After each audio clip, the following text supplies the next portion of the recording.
دیکھیں آپ اور میں، ہم سب حقیقی طور پر کامیاب ہونا چاہتے ہیں۔ حقیقی طور پر کامیابی کا کیا مطلب؟ فمن زحزح عن النار وادخل الجنت فقد فاز، کہ جہنم سے بچ جائیں اور جنت میں داخل ہو جائیں، یہ حقیقی کامیابی ہے، ٹھیک ہے نا؟ لیکن اس کامیابی کا سب سے جو بڑا سرٹیفکیٹ ہے نا، سب سے بڑا جو چانس ہے آپ کا اس کامیابی حاصل کرنے کا، جنت میں جانے کا اور جہنم سے بچنے کا، وہ فقط توحید ہے۔ سب سے بڑی گارنٹی جو ہے نا وہ توحید ہے۔ اللہ نے قرآن میں 2 بار فرمایا، 2 بار، ایک بار بھی اللہ کہہ دینا وہ کافی ہے، 2 بار ہے۔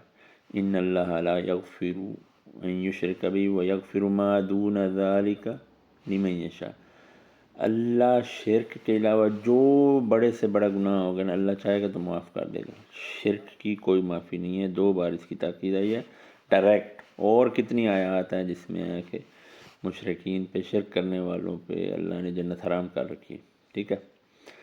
اب کیا وجہ ہے کہ دیکھنے میں اکثر آتا ہے ہر وہ بندہ جو کہتا ہے کہ میں توحید پہ قائم ہوں، اللہ ایک ہے، اللہ ایک ہے، لیکن ایٹ دی اینڈ درمیان میں آ کے کیا کہتے ہیں کہ بس یعنی توحید کے صحیح فہم ہی نہیں ہے، سمجھ نہیں ہے۔ اور اللہ نے کیا کہا ہے؟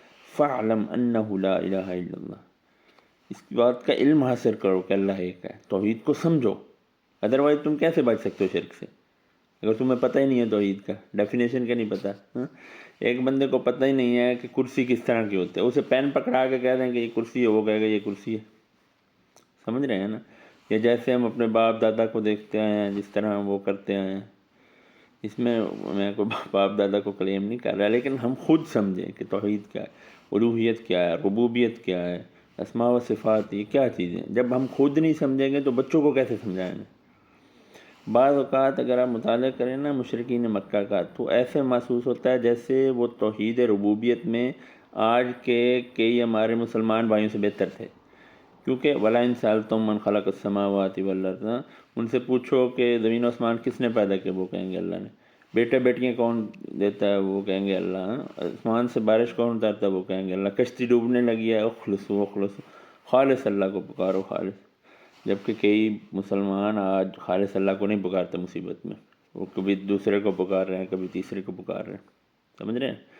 اور اللہ قرآن میں کہتا ہے وَمِنَ النَّاسِ مَن يَقُولُ، لوگوں میں کئی ایسے کیا کہتے ہیں، آمنا باللہ والیوم الآخر، ہم اللہ اور یوم آخر پہ ایمان رکھتے ہیں، وما هم بمؤمنین، لیکن وہ ایمان نہیں رکھتے۔ یہ سب سے بڑا سرٹیفکیٹ ہے جنت میں داخلے کا، توحید۔ اس کو سمجھیں، اس کے بغیر کوئی کامیابی نہیں ہے۔